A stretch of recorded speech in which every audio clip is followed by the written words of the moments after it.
patriarchy, that old male caste. Let your armor rust and your weapons rot. For we'll no longer stay in our place out of your way. You better stick it in your Ripley and believe it or not. The clause as it stands says everyone, but we should be changed to every person. It was a cheer that was heard around the nation, the sound of sweet success. It belonged to the women of Canada, young women, old women, English and French, black, immigrant, lesbian, poor, and disabled women. In Ottawa and across the country, they cheered on February 14, 1981, because they knew the weekend conference on the Constitution had laid the groundwork for equality rights for Canadian women. The ad hoc committee of Women on the Constitution had accomplished the impossible. With no funds, only a few weeks, and a disconnected network, they used passion, solidarity, wit, and tenacity to write an unforgettable piece of history. The struggle began almost a century earlier with the suffrage movement, the founders claiming that the name itself was a disguise for the real purpose, which was to obtain equal rights for women. It continued into this century with the Persons Case in 1929. One by one, the barriers facing women began to fall.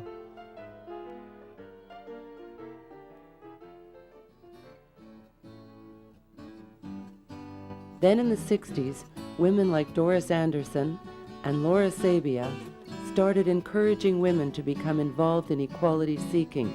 I'm as well qualified as any man in my area, and I will never hold the top position because I'm a woman. Their efforts led directly to the establishment of a Royal Commission on the Status of Women in 1967. Women were not wanted in the workplace at all, except in secretarial roles and service roles. And we were all told to go home and to the suburbs and produce children and help our husbands be very successful. 3 years later, in September 1970, the Royal Commission handed in a report with 167 recommendations. It was the beginning of what would become the biggest heave-ho to the status quo this country had ever known. Consider that when the commission was called for in 1967, many traditional marriage vows required that a woman promise to obey her husband. Access to birth control information was illegal. Married women couldn't open bank accounts without their husband's signatures. A woman couldn't testify against her husband for beating her. One of the immediate consequences of the Royal Commission report was an increase in women's organizations. The Advisory Council on the Status of Women was established, as was the National Action Committee on the Status of Women. In the 70s, I was part of a group that established the first Rape Crisis Center, that established the first shelter for battered women. We became very active in daycare. Secretary of State Women's Program was very active and had started and was giving money to grassroots groups and giving the capacity for contacting each other to women all over this very vast and dispersed country. We had a woman president of a major university, Pauline Jewett, in the 70s. We had a lot of things happening that gave us a sense of solidarity, and we were excited. Little did any of them know at the time that they were putting in place the network that would carry out an internationally historic feat, the entrenchment of equality rights for women in the Canadian Constitution. In no other country have women been as successful in securing solid legal protection. In the spring of 1980, the government announced it was bringing back Canada's Constitution from Westminster in London, and that a new Charter of Rights and Freedoms would be entrenched in it. However, before the document was signed, women realized there were problems with the wording. Due to pressure from women's organizations and other interest groups, public hearings were held before a joint committee of the House of Commons and the Senate. Nous sommes heureuses de pouvoir vous présenter un mémoire sur le projet de résolution portant adresse commune à Sa Majesté la Reine concernant la Constitution du Canada. Some of the finest, most compelling briefs were prepared by women. We pointed out that it was very important to say plainly, no need to get into fancy legal stuff, that men and women, or as we ultimately used, male and female persons to make sure that we could cover children, that male and female persons had the right to equality under the Charter. It didn't take long to find out how seriously the government was taking their presentation. And I was just wondering why we don't have a section in here for babies and children. All you girls are going to be working, and we're not going to have anybody to look after them. The government later responded by making substantial changes to the Charter, but a guarantee of equality rights was still missing. Doris Anderson, president of the Advisory Council on the Status of Women, had planned a national conference on women and the Constitution. To her astonishment, the minister responsible for the status of women, Lloyd Axworthy, cancelled the conference, claiming the timing was unsuitable. Doris Anderson promptly resigned her post. The journalist called me and said, well, Doris Anderson just quit. And I said, you mean they canceled the conference? And without another thought, I just said, they don't have the right to cancel our conference. Less than a week later, the gathering began. Like a storm brewing in the distance, 12 women met in the Cow Cafe in Toronto for lunch. We basically at that point said, I don't care if there's 20 of us. We're going to Ottawa. We had no money. We had no organizing committee, really. We had nothing, and we had 3 weeks. And there were incredible things, you know, a meeting in Ottawa, and they just passed the hat and gathered some money, and somebody said, well, who will look after this? And some stranger that nobody knew stood up and said, I'm an accountant, I'll look after it. And then, you know, it was like she walked off with the money at the end of the meeting, and everybody said, who was that woman? Yeah. They hoped 250, maybe 300 women would somehow get to Ottawa for the conference. When more than 1,000 turned up, they were stunned.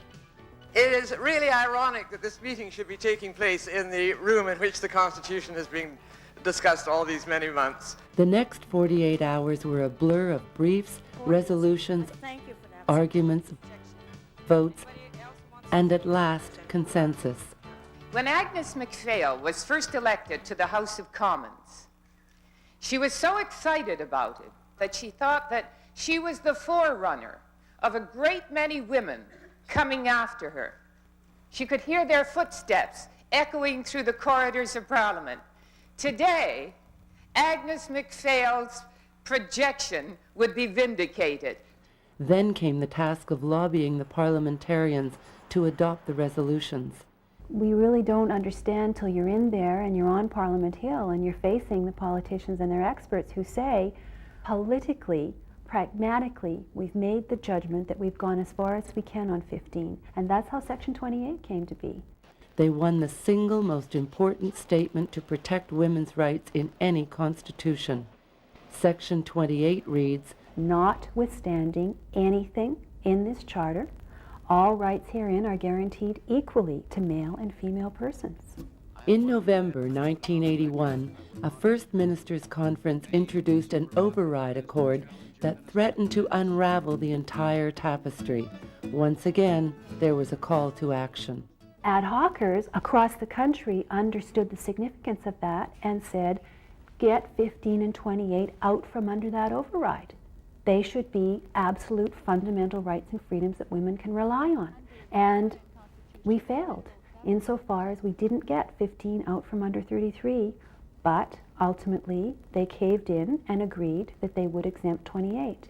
The struggle of 81 was over. The women of Canada had prevailed. Sections 15 and 28 now had the clout to argue for change in many aspects of women's lives: employment, education, sports, family law, health, immigration, income assistance programs, and pensions. Perhaps the single most important event that followed was the founding of the Legal Education and Action Fund in 1985. It's a national organization devoted to using the Charter of Rights and other legal instruments to promote and achieve equality for women in Canada. The thing about LEAF, as an assistance to all the other women's groups in Canada, is by using the law, we had some teeth. Matter of fact, we had some jaws. We have been involved in cases that have for example, established that sexual harassment in the workplace is an injury for which there can be recovery under Workers' Compensation Acts, to establish that discrimination on the grounds of pregnancy is discrimination on the grounds of sex. To take a case to the Supreme Court of Canada can cost you anywhere between $500,000 and $1 million. And there's no way any one individual woman in Canada can do this. And it had to be done on behalf of women. So LEAF sponsors test cases so that the precedent is set. In 1987, the Meech Lake Accord loomed as a major challenge to the new charter. Constitutional experts hired by women's groups pointed out it put sections 15 and 28 in jeopardy, and the chant went up again, "We can afford a better accord." We are back again, and we are rallying across Canada to address our growing concerns about equality issues. We are calling for a very strong statement in the Meech Lake Accord which guarantees equal rights, the protection and equal benefit without discrimination as was set forth in Section 15 of the Charter of Rights and Freedoms. Today, there are 40 women out of 295 members who sit in the House of Commons, 13 women out of 104 who sit in the Senate. Most women still earn 66 cents for every dollar a man earns, and 3 out of 4 women over the age of 65 who live alone are poor. Daycare legislation has been close, but close doesn't count when there's only space for 1 child in 10. The issue of choice and abortion rights remains a hot potato the government can't handle. There's still a lot to do. For we're coming round the mountain, and we're coming round for power, and we're seeing ourselves as the president. And if you fight and you scream of injustice in our dream, we'll be forced to remind you who's the 51%. The players on the ad hoc committee are still vigilant, checking and watching. But today they're celebrating, a victory women struggled toward for 100 years and captured in a 48-hour hectic, frantic, empowering Valentine's Day conference in 1981. Nous venons vous faire face, vous décrire notre place. Reprenez vos plans construits entre hommes. Ouvrez vos yeux, nettoyez vos oreilles. Il est temps que notre voix fasse son chemin gamin. Feminism goes beyond just rights and, all those sort of paper things that look good on a constitution. It goes into, applicability. The movement is not as strong as it was, say, even 10 or 20 years ago. And that we need to take, as women, we need to take hold of that and to see what it is that we need to do to encourage younger women who are coming up, to see that this is not a fringe thing. This is not, the women's movement is not a luxury. Je suis optimiste face à l'avenir des femmes au Canada, si on compare à d'autres pays. Par contre, il ne faut jamais cesser d'être vigilant. On le voit tous les jours, on le voit dans les journaux, on l'entend à la radio. Les femmes ne pourront jamais cesser de se battre et de demander qu'on les reconnaisse, mais je suis optimiste. We have to focus that affirmative action should also touch women of all colors, the Native women and the women with disabilities. And within the broader women's movement, of course, we've met with contradictions and conflicts. But what is important is that if we find a level of unity first, then struggle for higher levels of understanding. So farewell to patriarchy, that old male caste. Oh, don't let the changes get you overwrought. Oh, no, don't shed a tear. That's too female, my dear. Just stick it in your Ripley and believe it or not. Stick it in your Ripley and believe it or not.